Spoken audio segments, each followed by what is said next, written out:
This is Cold Start.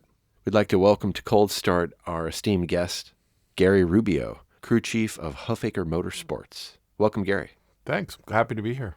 It's great to have you. I've known Gary for a long time. We've worked together in several different contexts, and I thought he'd have a lot of cool stories and anecdotes and just kind of his own history into motorsports being pretty unique. I wanted to get a slice of that and share that with everybody who listens to this. So we introduced you as the Crew Chief of Huffaker Motorsports. Can you tell us, what does that mean? What does that role entail? Tell us a little bit about what a crew chief does and your role there. Well, in normal racing teams, the crew chief is kind of the guy that everything falls on their shoulders when stuff goes bad.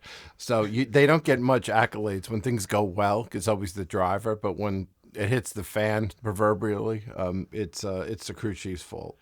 The throat to choke? Yeah, something like that. It's basically this coordination of the whole project between, the owners, the drivers, the engineers, and it's basically like the go-to guy. Depends on the team. I mean, they're more refined in like NASCAR and IndyCar and things, but in more, not necessarily amateur racing, but in different levels of racing, I think it denotes a different, set of responsibilities. Yeah, and what kind of cars have you been working on?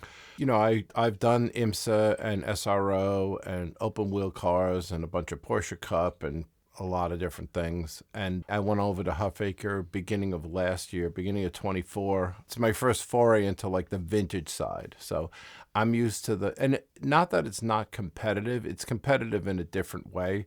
It's very unique because we're using, some very valuable and older cars. So, of course, and being a hot rodder and being around that my whole life, I always want to make everything go faster. But some of these cars run in, the period correct, and they use different tires. So there's a certain limit to the car, and that's about all, it's going to go. And the main project is, keeping them running, which we do quite a bit of prep, and take care. So they're fully prepped racing cars, safety checks, good brakes. But you may be running drum brakes. We run some old 356s that run drum brakes. So it's a little different style than I'm used to. Yeah, a little harder to find suppliers probably for a lot of that stuff that you need, parts and everything. We could have 4 356 Porsches, and every one is unique. One has a different brake, one has a different oiling system. Everything's bespoke, and over time and history, they've evolved into whatever they are. So, everyone's a little different style-wise and just, condition and things like that. And you have expectations from the owners, like they're going to be able to perform at a certain level, or are they mostly out there just to kind of have a good time and use their car? They all are pretty competitive, and they all want to run fairly hard. And it's, it's more about, it's kind of unique. It's the competitive edge is tuned down, but the fun factor is turned up. Mm-hmm. So they tend to have, fun. They like their cars. They're happy to run them around. And, some guys are very competitive and aggressive. Some are less. But, the biggest thing is make the car reliable, have it run all weekend. Most of these cars, like I said, some of them are very high value. So racing is rubbing does not denote into vintage racing. When you're running a $3 or $4 million Porsche, prototype, they don't look kindly on if somebody runs into the back of it. It's not good. Yeah, I would imagine. Yeah. So there's an unspoken and a very strict rules thing. So you mess somebody up, you're out for the year. They don't want somebody going and being too aggressive. Although, listen, guys race. Once in a while, they get a little argy-bargy. It happens, Yeah. We take it from there. But usually not. Everybody's pretty collected. And what are the series you're mostly involved with running? I know, of course, the big Rolex reunion, the motorsports reunion that happens in Monterey every year. Yes. But what other ones? The CSRG, which is another local group that, we do well with. And then there's SVRA. And then there's Historic Racing Group they're out of Daytona area. I think they're involved with NASCAR. So, we'll do Rolex. Last year, I had 15 cars at Rolex, and that was a lot. We had Jensen Button there with his Jaguar. It was a cool group and a good event. But it was 10 days and a lot of work. Yeah, I can imagine, especially with such a diverse group of cars. There's no economy of scale to be had. You have 15 different cars that all have different requirements. Yes, and they were all literally, I think there was 2 Alphas, and the rest were all different cars. But again, in the vintage kind of cars, it's not like a GT4 or homologated chassis where, they're the same. I mean, I've run like 5 or 6, the same car in like an SRO or an IMSA series. That's still a lot of work, but it's different because there's no economies of scale with this. Everything is bespoke, unique. Everything has a different bracket. You have to be. It's kind of fun. You have to be creative. So moving from some of those like pretty legit series, right? IMSA, SRO, you're probably traveling a lot for those series. So moving from that industry within motorsports into the vintage side of stuff, what have you found that you've enjoyed more about vintage racing? Well, after doing, running for 10 years in IMSA SRO, I mean, when I started, I did 34 race weekends the second year I was in it. 34 different weekends. Within 1 year? Within 1 year. That's crazy. And then doing IMSA, SRO, some other series, a Porsche Cup series, just a myriad of things. And the most in a row I did was 8 weekends back to back, different series, different transporters on the road, like awnings up, race weekend, prep, go somewhere else. Like that was a lot. That was a good pull. So when the younger guys complain about a couple days, I'm like, yeah, hold on. It depends how badly you want to do it. So I don't know if it's a good thing or just a detriment, and I'm just ridiculously stupid and don't know any better. So you're enjoying like a slower pace of a the little vintage bit. I racing. mean, it's good. I miss the crew guys. I miss the competitiveness of the bigger series. And, and they are more intense and more work. And it's on a plane like every week. We go to Daytona. So we would do the pre-Daytona, at the Roar at Daytona. And then we'd go for the race. And it was always earlier than you think. It's like, whew, we're starting already.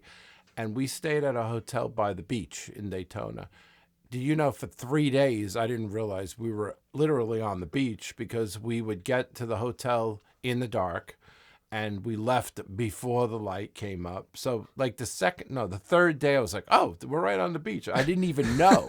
Like we go to a room, pass out, get up early, run to the track or wherever we were working and just hammer away. But I tell people, with all that being said and all the amount of work that happens, when it's coming to race time and, the car's being pulled up onto the grid area, and, I have fire suit on and helmet under my arm and my books and my radios. And I'm walking up to the pit lane and, they're playing like Days of Thunder or Top Gun music going. And I'm like, I have a pretty cool job. This is cool. Yeah, I could see how that might get under your skin a little bit. Yeah. So it all gets to be worth it at that point because it's like you realize it's a very unique industry being involved. And I always thought when I came back, I'd be in open wheel cars because that's what I did before. But the schedules and the when you're in it as a job, it's very different. In sports cars, the season's much longer. And then, by the time you finish it, like Road Atlanta at Petit Le Mans, you're getting new cars for next year. We're starting to get those prepped. There's usually different things. And then we're going testing, and probably before, if we can get out before the holidays. And then right after, we have the Roar coming, so we have to be ready. So it's a lot of work. It seems like there used to be a bit of this off season in between when one season would end and the next season would begin, but it's just continuous at this point. Stuff goes till the end of November, and then you're back out there in January. Yeah.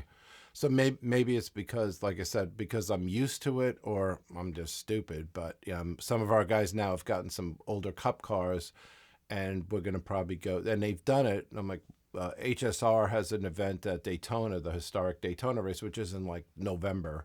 So we're pushing to do that this year. So, I'm trying to inch them up to do more traveling. I'm like, what am I doing? Well, and that's an interesting thing, too, about vintage racing is when people think about vintage, they probably think like 50s, 60s, but now like early 2000s cars are becoming vintage. So be careful what you wish for. Those GT cars might start to come back to haunt you, like you're saying with the Porsche Cup cars. I don't mind that because I know them pretty well. Some old bug-eye Sprite. I mean, listen, I know the configuration and I've been around them but I never really raced those and did that. I mean, but anyway, it is an interesting aspect, and we do the gamut. I mean, we have a lot of open wheel cars now, sports racing cars like Chevrons and Lolas and things like that. I guess I gravitate towards that because that's my background, and I think they're really cool. So we have like a Chevron B15, And that's a early 70s vintage. We just redid it all. The car is gorgeous. It's really, as a Cosworth, fuel injected. It sounds right. It's a cool car. That's awesome. Yeah, speaking on that, so your background, so you used to drive, right? Yeah. That was your introduction to motorsports. So give us, how did you start getting into the industry, motorsports, maybe as a driver when you were younger? What kind of sparked this whole long career that you've had? This long. Well, I've been around cars my whole life. My dad and his business partner had a factory 906. He goes even back before that. My dad, he always loved foreign cars, but he worked on 51 Mercs, and they had like a hot rod. Him and his buddy had a shop, and he ended up getting the first sanctioned NHRA club in New York. He actually was in Pomona, and he got it from Wally Parks. He had the document. I never got to get my hands on it, and he's now gone. I don't know where the document is. I would have loved to have that charter from Wally Parks for NHRA. So that's where it started. Then I grew up on Long Island. Like, I make fun. I tell people, you can tell with my southern accent, right? I've been out here. I've been living out here for about 5 years now, out here in the Bay Area. But anyway, we had Bridgehampton, and then believe it or not, Long Island had quite a motorsport heritage because there was probably 5 midget tracks that existed on Long Island, 3 drag strips, and Bridgehampton Race Circuit, which is, is now a golf course, but it's a pretty cool track. I was lucky enough to race on it in the later 80s. It fell into disrepair. It's a beautiful spot. The view is phenomenal. You can see the ocean. You can see Peconic Bay. When you're up on that hill, it's gorgeous. But, land became valuable. It is the Hamptons, and, people don't want to hear a bunch of race cars. But there was some pretty cool races out there, Can-Am races and USRRC. There was even a few NASCAR races there. And it was a challenging track. It was a track kind of like here, but a little more like Watkins, where it had some really fast corners. And for me, my favorite racetrack is one that has fast corners. So I like Watkins. Bridgehampton had some really cool, sweeping fast corners that, remind you of being in Europe or Spa. I've never been to Spa. I've been to Le Mans, but I've never been to Spa. So anyway, I never did go-karts when I was growing up. My dad started with the Porsche. They raced. They were very successful with the Porsche. Gave them a car, and my dad worked on it. They ran a one-car showroom Porsche dealership, and he worked on the racing car after work. And then Fridays, maybe they'd leave at like lunchtime with the trailer loaded and go to St. Jovie, go to Watkins Glen, go to Moorsport, those kind of places. Drive all night, get to the gate at 3 or 4 in the morning, sleep, wake up, go race. But my dad told me back in those days, when you got a good finish in class, they'd give you a little receipt, and you'd go to the ticket booth, and they'd pay you in cash. So if the person, and he said, back then they were getting some pretty good FIA points for Porsche, and they were pretty happy with them. So he said, I made money.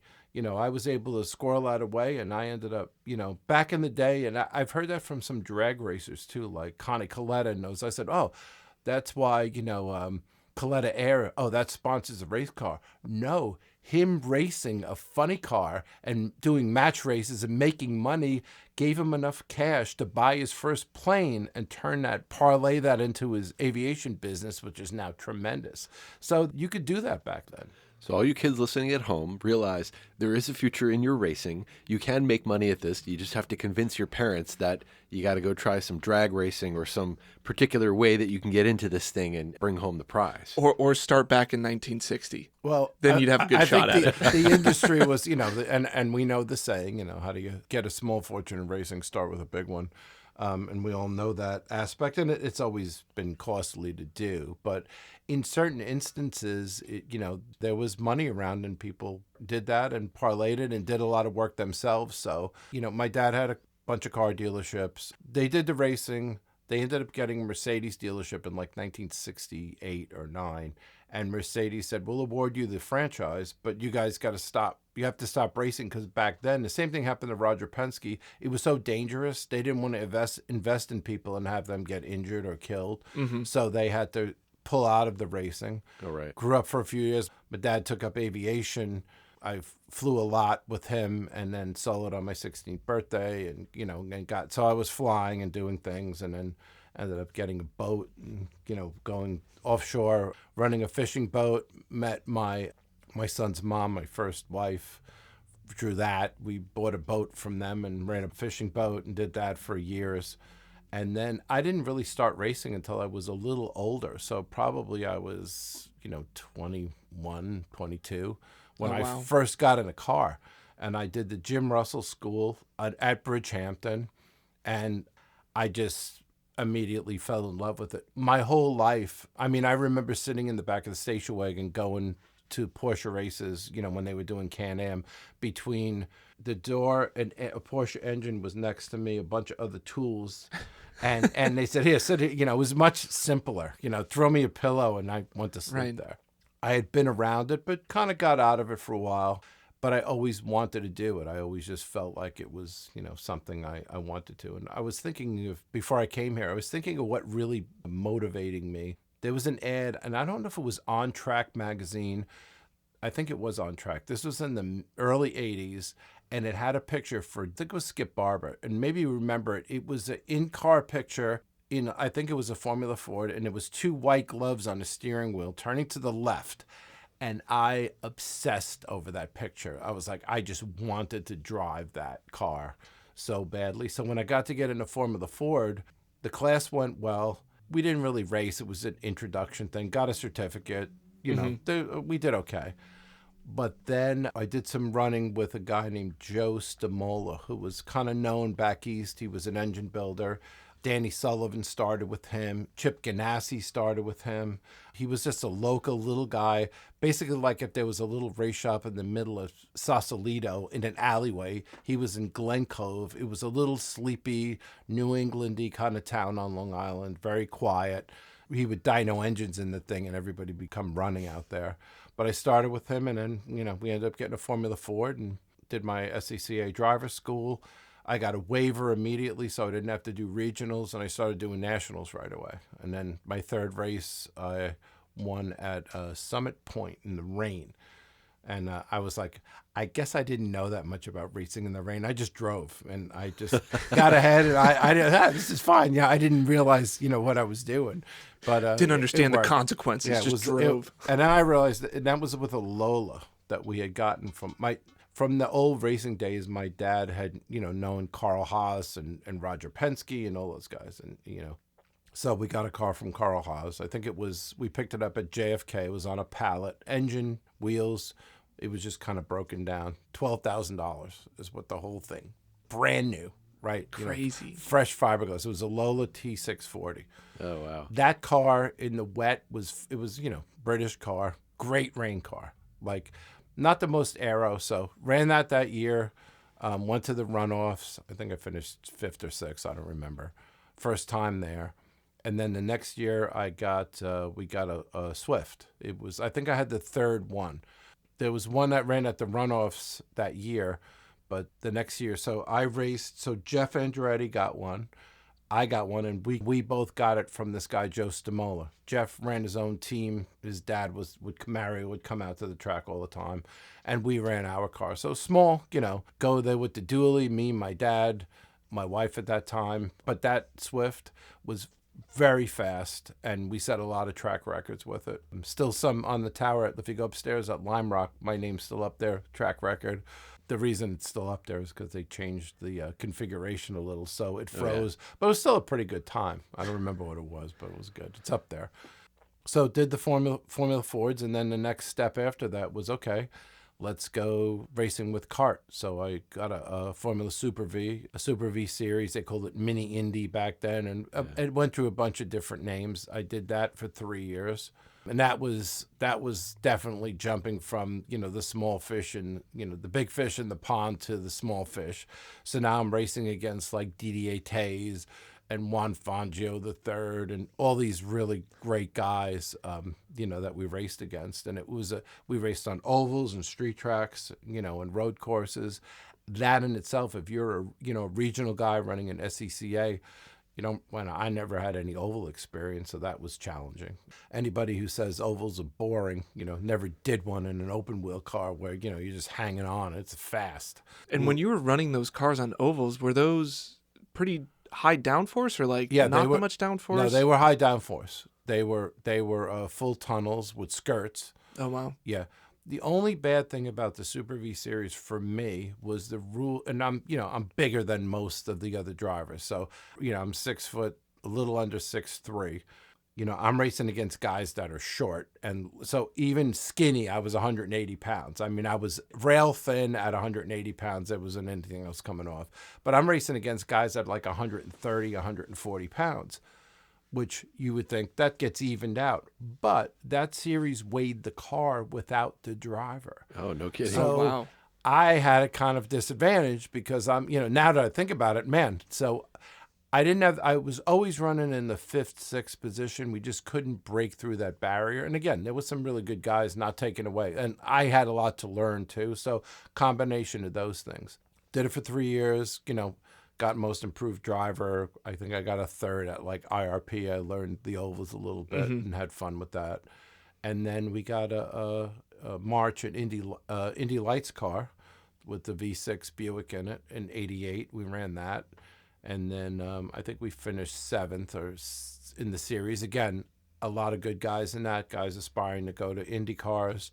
'89 was the year that, turned, everything kind of came together. We had good success in Formula Fords. I mean, that was probably some of the most fun driving that I did because, we were good enough. It was really fun. It was very pure.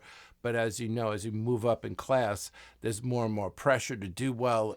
It's in a way harder, venues and different places. I remember the first time I went to Long Beach, I was like, holy crap. and back then you'd have almost 40 cars starting at Long Beach. So everybody got into the Super Vs. They were going to win at Long Beach and get an IndyCar ride. Right. So you had people coming from Europe. Everybody who saved up money to get a ride for that race was there. And it was mayhem. People were super aggressive. It was the older track, so basically some of the openings for the turns were a hole in the wall. There was maybe a little runoff, but there was no curbing. There was nothing. You apexed and tried not to hit the walls. But I mean, within inches, you couldn't see around them, so they were blind. And to do it right. So at Long Beach, cool. was that the old configuration where you would go like up the street and then onto the main strip and then back it was down? In between because they were doing construction. So this was from 80. Long Beach was 85, 6 and 7 with the Super V is when I ran there. So and then 88 we ran there in Indy Lights, and 89 we ran there with lights. And I guess we figured it out because I qualified on the front row. And the car got really loose, ended up crashing out. It's on a highlight reel. It's bad. Oh no. So Tracy's right behind me. I spin, and he catches the back of me. We go off down the back straight. I realized, and I was running pretty well, and it was, good to run well there. I wasn't going to quit. So I go to pull back out into track, and, you gas it and you kind of turn the car with the throttle and, spin a little, except I didn't know that one of the rear toe links was broken. So the car didn't spin. It went straight. I went straight into traffic. I hit Tony George in the side. I'm not quitting. I'm trying to get back to the pit lane because, in my zeal to try to get a good finish, I'm like, I'm not stopping. Then the thing hooked, hit the wall. So I hit like 3 things. It was pretty embarrassing. It was definitely, the agony of defeat reel for sure. They played it all the time. I'm like, oh my God. So your moment of fame, that's not the one you wanted. No, every time they go to Long Beach, look at this one. And that is the the perfect analogy for racing, right? 1 minute you're on top of the heap, and you're on the front row. You're in, you're doing a press conference. I had a sport jacket on. I'm like, it was great. And then in the race, it just went bad. But we had a good season in '89, so got up to that level. The Indy Lights car was much more competitive because they weighed the driver and the car. And I had a really great crew chief at that time, a guy named John Martin, who ran a bunch of people in Indy Lights and different things. And he had raced at Indy as a privateer. If you look him up, he's got a pretty cool resume. Guy did everything and went into built Offenhauser engines and raced at Indy as a privateer. Basically had an open trailer and a pickup truck, and had to bring somebody in who had no experience because USAC wouldn't allow the driver and the crew chief to be the same person because he'd work on his own car. Oh man! So he was a real cowboy, but I learned so much from him. and he was the one that pushed me to kind of, be better. So, he was really good. Yeah, I was going to ask, through your career and as you went up through these ranks, you're talking about showing up to Indy with a pickup truck and an open trailer for the gentleman that was running your team for the Indy Lights. Mm-hmm. So at what stage, when you're coming up through the SCCA runoffs and then transitioning into V, like, when did it start getting bigger where there needed to be a team? When we switched to Super Vs, then, you needed more people. It was all over the, we were traveling all over the country. I mean, it was a full circuit with kart. So we'd start at Long Beach, but we would early on, head out west here and go to test at Phoenix, and then maybe go to Willow Springs. I have a good Willow Springs story. So testing the Super V Willow Springs, probably 1985, and sitting on that rusty guardrail there, and a friend of mine was there who I, was a good friend of my dad's. He was his name is Wolfgang, and he was the Bosch rep for many years, and he goes, "Hey, Gary," he goes, "introduce you to somebody." It was Chuck Yeager. And I got to shake Chuck Yeager's hand, and I was like, and write stuff. And, having had a background in aviation and things, I was like, I was just in awe. Like, this is the man. So I got to meet a lot of really cool people. So I shook his hand. We were chatting and talking about things and hanging out for a little bit, not long, and we didn't become friends, but it was just really cool to meet that guy and be in that venue. So what was he doing there? Was he driving something? He still lived out in Edwards, area, and that was at Willow Springs.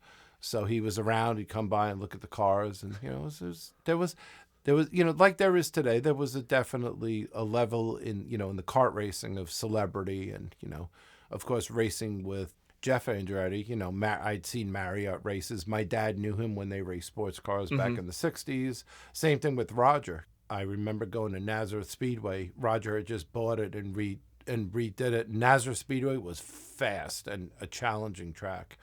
And I by that time we had a tractor trailer, which I drove the race car and the truck. That was my role. And I worked on the car. I did electrical stuff. So I was always very hands-on with the race car. But anyway, I pull the truck up, park it, I hop out, and I see this figure walking up from the side, and it's, black pants, white button-down shirt. And he goes, hey, thanks for, there was some curbing there that I didn't touch with the truck. He goes, oh, thanks for not touching the curb because it was fresh. And he looks back at our rig and he goes, you guys run a nice operation, should be proud. And he walked away. And to this day, I said, Roger said we had a pretty nice operation. So if Roger says it, I think I was pretty proud of that. That's pretty high praise. You achieved Penske perfect before that was even the thing, he looked at it, he put his arms on his hips, goes, oh, you guys run a nice operation. That's good. So we were a smaller team, but we put a lot of heart in it. My dad was very proud of the whole rig, and, he loved being there. And my ultimate goal was to try to get an IndyCar ride. I was trying to I wasn't really going for the series, but I was trying to get to Indy. Mm-hmm. And that's why my whole career was open wheel cars. Yeah. So I had a tentative deal with Dale Coyne for 1990 after we finished 89. But like I tell people, racing cars, don't only run on fuel, they run on money. Right. So it was just too much of a jump for our little team to do. I mean, I think between John and if we had people and could have done it, I hopefully would have done well. All those challenges of street tracks and ovals, I think it made a really versatile driver out of you, and you had to shine on every one of them. And we had good finishes on all of them, so I was pretty proud of that. It was some big dogs running back then, and like I said, that year, '89, it was Paul Tracy, Johnny O'Connell, Calvin Fish, guys that went on and had long careers in sports cars and Indy cars, and so it was a good group of guys, and we had a good time. There was a lot of camaraderie between everybody, so it was really satisfying to do that as a smaller team and come up without a lot of experience. I didn't have any go-kart experience. I just started racing, open wheel cars. Yeah. So. No, it seems like such a cool era to grow up in motorsports and to drive. Like you talking about being in the station wagon, going from track to track, watching the Porsches race, like that is like my dream era to be involved in motorsports, and like the 70s and the 80s and the Can-Am series and Trans Am and all the stuff that was going on back then. Like I would give anything to have grown up and be involved in that. So it seems like it was really cool that you were able to ride and make those transitions and go from SCCA to the Indy Lights series and grow through. And it seemed like it was still receptive to grassroots sort of mentality back absolutely. then. Yeah. Where nowadays, if we compared of what it takes to start in an open wheel car and Yeah. get to Indy Lights, that just looks a little bit different. Yeah. Well, a lot of things we did, obviously between my dad and then whoever else we hired and, working on things, we knew what the end result and what we were trying to achieve. I look back on it now and, in being in IMSA in the more modern series, the biggest thing I realized back then is, I had a stacks tack that was a big deal, right? It would record, but you had to push it to like at the start finish line to start the timing. So you'd look at it and you just watch it go and you say, okay, so you could see where you were. It didn't have any GPS, no location. It just recorded the tack reading for a few laps. And, we were constantly adjusting gear ratios and stuff. But most of the time, my dad would come to me with a track map and say, okay, what rev are you hitting here? Yeah. And you just had to spit it out and remember. And we probably changed gears like every session pretty much just to tune everything and get the ratios right. And I think it was just attention to detail and doing it that way. But anyway, to get back to what you were saying and starting off, a friend of mine sent me an old clip. It's on YouTube from Bridgehampton. And it's when my dad and this guy, Joe Bezzetta, were racing at Bridgehampton. And it's basically a home movie. And you hear the thing tick, tick, tick, tick. And it goes, oh, here's my, and it's definitely an older guy that's narrating it now. This is from 1965. It's May of 65. It's a United States Road Racing Championship at Bridgehampton. Jim Hall is there. There's other versions, like Chris Economaki was there. Mario Andretti drove in this. Like, it was the Can-Am series when it was like, all these new Hap Sharp, all these guys were running out there. Anyway, they were racing in under 2 liters. So, there's a camera and he's like, oh, there's my college buddies, and then he goes back, oh, there's, this guy Witherstein, local guy. And then he goes, oh, there's Joe Bezzetta's, Porsche. And it focuses on, and I think it's an RSK or something, a Porsche. Mm-hmm. Back is up.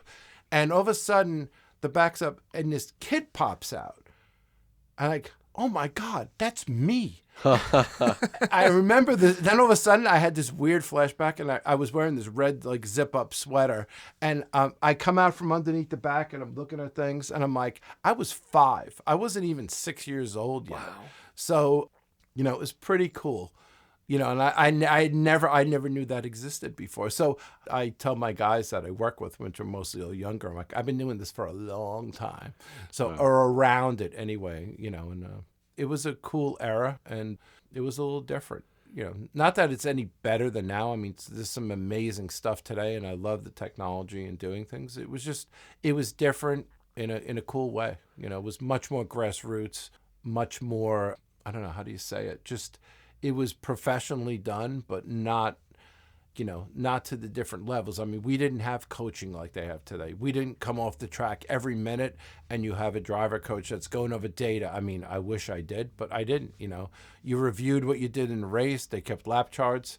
Your crew chief, would watch you and do things. And, that's basically what it was. It seems like a different way of approaching how you analyze your driving.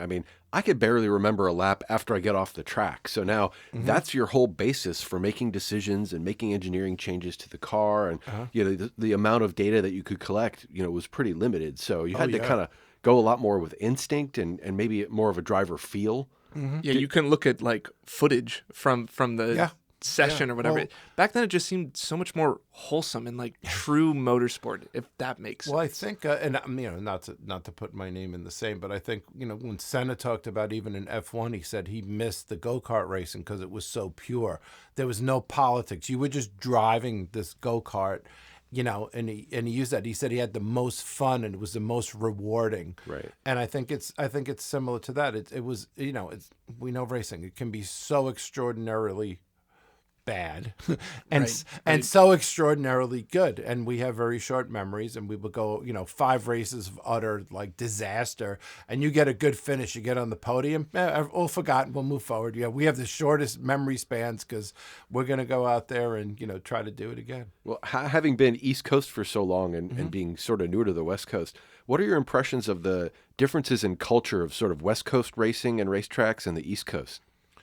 Currently now, I think they're not that different. all in all. I mean, the weather, in the Northeast, you have a real season, unless you're going to go down to Florida and start running at Sebring, or, go down to Georgia or even Virginia, although it gets pretty crappy there in the winter too. Your season's a little longer, so you have more chances to go. I mean, like a lot of things, when you have a winter season, the racing season becomes even more important and shorter because, you're more focused on it. So it's more like intense. Here it's a little more, it's not laid back. The racing is still hard. It's still very aggressive, but the season is a little bit different to me. That's what I noticed. Racing car is racing car. We're all trying to, when you're on a track, you're all trying to run hard and do things like that. But I think because you have a weather aspect, the fall comes and that's it. In another couple of weeks, it's really cold and rainy or snowing. So, you have to either go to a different venue or come out here or go down to Florida or do that. All that more traveling, and why the schedules were set up that way, Yes. so that in the winter months you'd be in Florida or Arizona or wherever other places where you could actually be out there racing. Mm-hmm. Yeah, we'd start early, and back then SCCA you could only take out of division you could only take so many races to keep somebody from just doing races everywhere and racking too many points. It was limited, I think, to like 10 or 12. If you went out of your area, you could only take a couple of races. So obviously you could go many times as long as once you got more than 2 wins, there was no, you couldn't really go. You'd go maybe for experience or something, but it was a little different, limited, the way you got your points and things. Do you keep up with IndyCar today? I watch it. I mean, somewhat. Not, I love watching Indy 500. I watched it. I really started to get to enjoy it. So, even before I was racing, my dad was a huge IndyCar fan. Well, I remember sitting in airplanes and trying to it was always on AM radio somewhere. And we would find a way with, a coat hanger and a thing, and we'd sit and listen to as much as we could. And then that night, it wasn't on until 7:30 because it was blocked out. It wasn't on television until the night. We would watch it then after. But I have really fond memories of listening to the radio broadcasts of, racing when they had, correspondents on every corner and like, okay, we're on turn 2 and, Unser just dove under Andretti, and then go to you, and he's on to the next corner, and he's coming around the short chute, and you could literally see it, going around. So it was a really cool way to get into it, kind of like listening to a baseball game. Yeah. It's a different way to look at the game or, a sports thing. When you listen to the description on the radio, it can take away, but it can add too. It's interesting. Just the emotion in the voices. I remember there was an old George Carlin routine where he said he'd listen to the old Yankees games, but broadcast in Spanish. And it didn't matter because he just listened to the emotion of the announcers' voices, and he'd know what was going on by how excited they sounded, right? So probably the same kind of parallels. If you watch international like soccer or something, right? That's you know what's going on right away. Oh yeah, for sure. Do you find those experiences you have caused you to root for certain teams or the guys that you used to know out there? You had maybe some harder times on track with, when I got to in '89 when we ran, and I had every intention to try and go to Indy that year and do things, and it didn't happen. So I went into the family car business. I did that for a long time, and I was kind of pissed off for about 5 years because it's hard to walk away from it. I think if you watch there's that one movie, and they talk about the one about Formula One and the safety things, and he goes, it's so hard to get into it. But it's hard to give that up when you're living that life. Man, oh man, it's like coming down from a drug addiction. It is hard to give that up. And for a few years, I wasn't a good fan. I mean, it reminded me I should be there. I'm looking at guys that I raced with. I'm like, it was just really difficult. Yeah, you have to see that. You're like, I'm faster than that guy. How's he still doing it? It's just it's different. So it was, and once you're a competitor in it, I wasn't a good spectator. I learned how to enjoy it more later on, but for a while, I didn't really watch it. I watched it kind of corner of my eye kind of thing, but it hurt too much because I wanted, you build up so much. You have so much you need to succeed in racing and try and do it. Just little things, even in business, we would do some focus and time management things. And I would always bring up, I said, well, nothing's like when you sit yourself in a race car. And I said, I only know open wheel cars and the race is going to start. And I was taught when you snap that visor, The outside world is not important. You are 100% focused on what you're doing. And I was taught by John. John would teach me, he goes, you snap that visor, I don't care what's going on. The world could end. You're driving the race car. There's no other problems. Just focus completely on that. And I missed that. Even in business, you never got the time to snap your visor. Always something bothering you. Like you try to do something like somebody needed this and this happened and that happened. And I missed that ability to like laser focus on a task. So it was pretty cool, and it keeps your attention. So. Yeah, we talk about that flow state, right? Getting back in the car and everything else sort of melts away. It's what keeps me interested just to go out and do a regular track day, not for any competitive reasons, but just to get out there and have everything else just sort of dim for a while where all I could think about is what I'm focusing on right ahead of me. Yeah. I like that saying. Now I'm going to use that. It's like, hang on, I need to snap my visor for 5 minutes. It was a very poignant and very, when I heard that snap, I guess I was pretty trained to do that. Yeah. And I realized later, it's like, wow, I missed that. I missed that focus and that complete 100% dedication to doing something. Even if I was busy and doing other things, it wasn't the same for me. So yeah. Well, what's on the line, right? When you're in the car, your performance is now down to you. There's a whole team behind you. There's engineering. There's all this stuff that's happened, but then it's just time to put the rubber on the road. Yeah. And it's all on you, but that pressure sometimes is the best motivator of all. Oh, absolutely. And then, it was, most of these series were all like one make series, restricted, same engine builder, and some really good guys. So if you did succeed, funny story, we were talking about data. So what we would do is Tommy Byrne was always very fast, really quick driver. He's, still does some coaching and stuff. And he's a cool guy. We had a lot of fun, over times. We would put the car out right behind him. So any session, he would be the 1 or 2 cars ahead of me. And, we would have the car sometimes on the grid an hour before we had to go because we wanted to be at the front of the grid so you could get a clear track. And, now people say, oh, I got to get, no, we were there an hour before, not 5 minutes before. And that's how I use that as a feedback loop. So I would go and I'm like, all right, if I'm catching him, I know I'm faster. And if I'm not, then I got to work on that. So it was an immediate response, better than any needles or colors. You're just trying to catch that guy and send out the rabbit and go chase him. That was, learned a lot from that. That's great motivation sometimes just to have that target that's so clear and it's in front of you.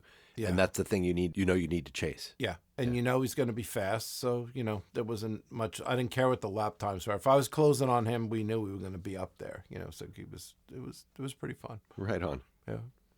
So through your career of motorsports, driving, being a crew chief, working within the industry, what's the biggest takeaway of working within motorsports or racing? It's such an important part of my life. I can't really imagine not having it. And it's funny, my son was born in '84, that Formula Ford season. I did not go to the runoffs. He was born on the Saturday of the Formula Ford race. But he was born in October. By right after Christmas, he was in a motorhome at 3 months old on the road. So he grew up with race mechanics, and he's only had one child. He's now a Ferrari crew chief for a Ferrari Challenge team, a big one back east, and he's in charge of like 10 cars, and he's an engine builder, and he does a lot of stuff. So he was kind of brought up into it, and, he's made a good career out of, all the knowledge of racing and stuff. He also had a secondary career when I stopped racing in '89. I guess he was like 5 or 6, and his mom was like, can we do something other than cars right now? So a couple months go by, and my dad was involved with my racing, and my dad was really close to Andrew. They're like, we need some apples. And I'm like, what do you need apples for? And he's like, because there was an equestrian barn up the road from where we lived. Well, little did you know that jumping horses is very similar to car racing, except I can't fix the damn things, So we end up with he ends up getting into it, and like, okay, and he enjoyed riding and did that, and he did jumpers and all that kind of equestrian things. And here we are with like 3 horses. I got a horse trailer, and I'm, at 5:30 in the morning, the sun's coming up. He's out riding. I'm like, this is a lot like racing, except, like I said, I can't fix this damn thing.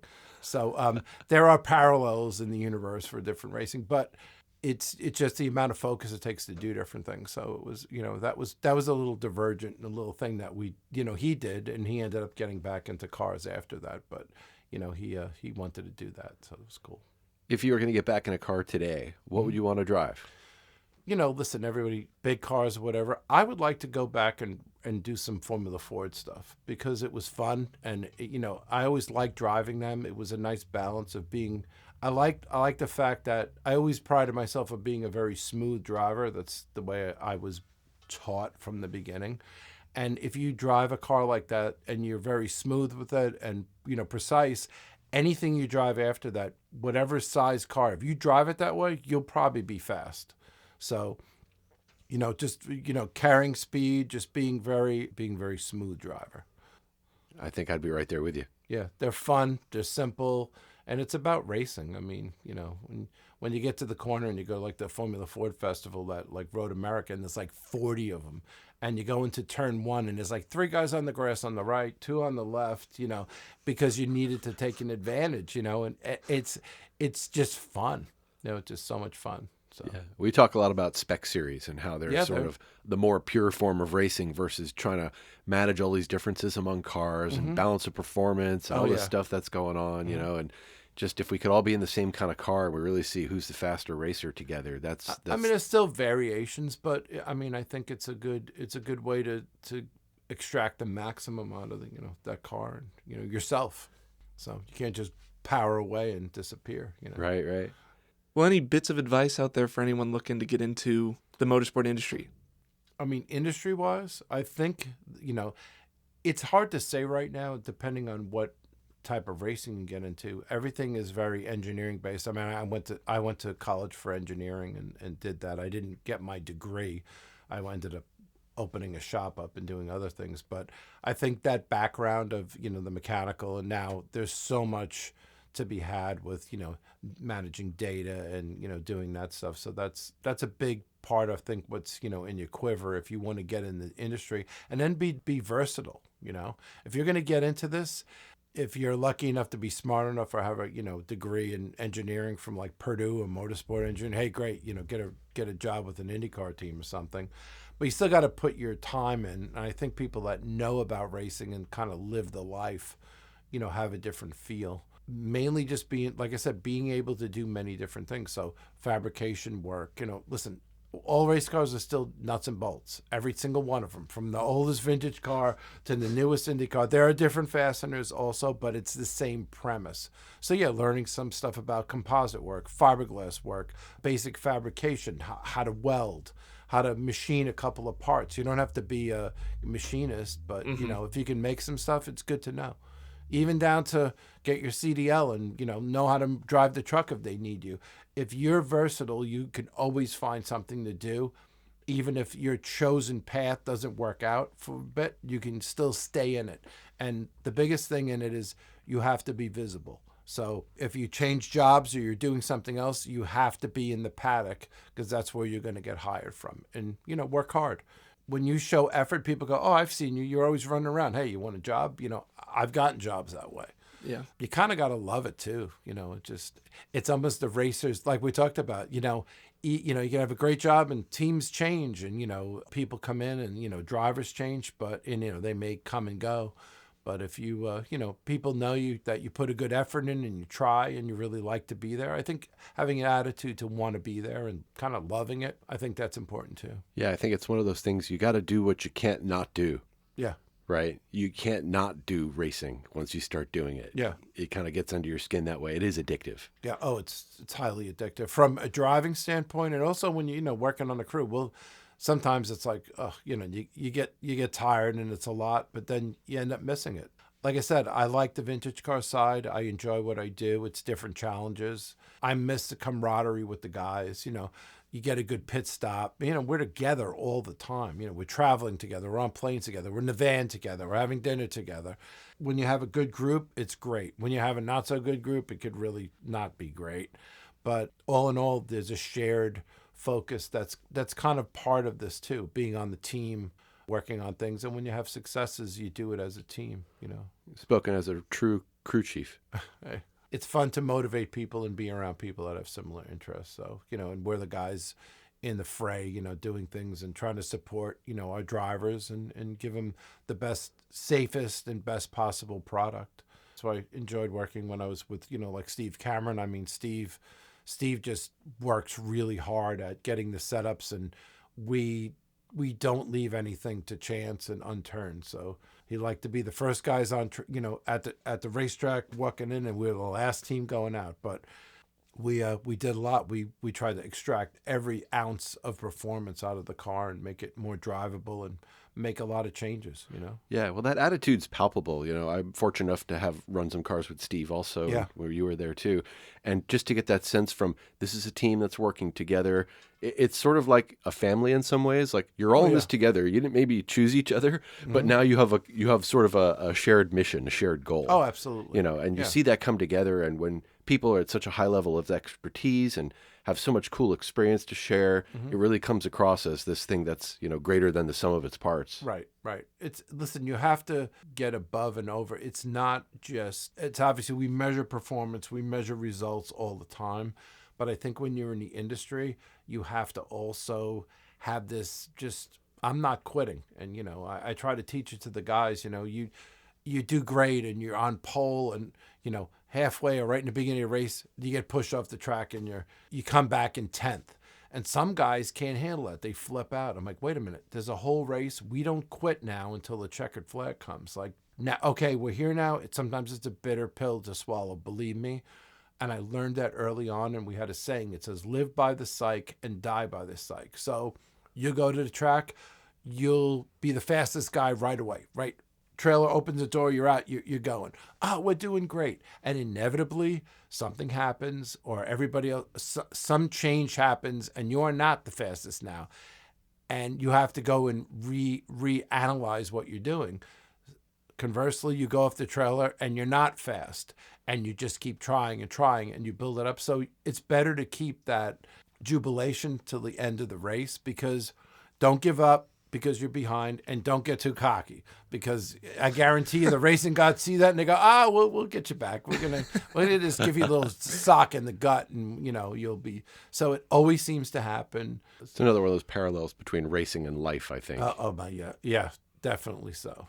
Awesome. Yeah. Well, this has been great. Gary, thanks for taking the time to come and talk with us. Love to talk to you guys, and known Todd and yourself, and just great guys. Good attitude, and it's just try to get as much enjoyment out of what we get to do, because it's easy to get stuck in the weeds and work and things aren't right, but at the end of the day we get to go do race cars, and I stand on the pit wall and hear some cool stuff, and like, that is really cool. So yeah, remember how fortunate we are when we're out there getting to do that. You're like, absolutely. I can think of worse ways to spend my Tuesday. Yeah, exactly. So, and when you're in the business of it, there's ups and downs, but it's a very unique niche thing. But we still get to be around some pretty cool cars and some really cool people, and that's part of it. The characters and the people that you met, moving forward. So yeah, it's a whole conglomeration of stories and feelings and memories, and it's cool. Well, thanks for being one of the great characters in my story, as I've been trying to come up and learn how to do this thing. And really appreciate hearing from you and getting your opinions and experience and expertise. We try, and it's something I love to do, so it's fun. It's awesome. Yeah. Thanks for being here, Gary. Oh, thanks for having me. This has been Cold Start. Thanks for listening.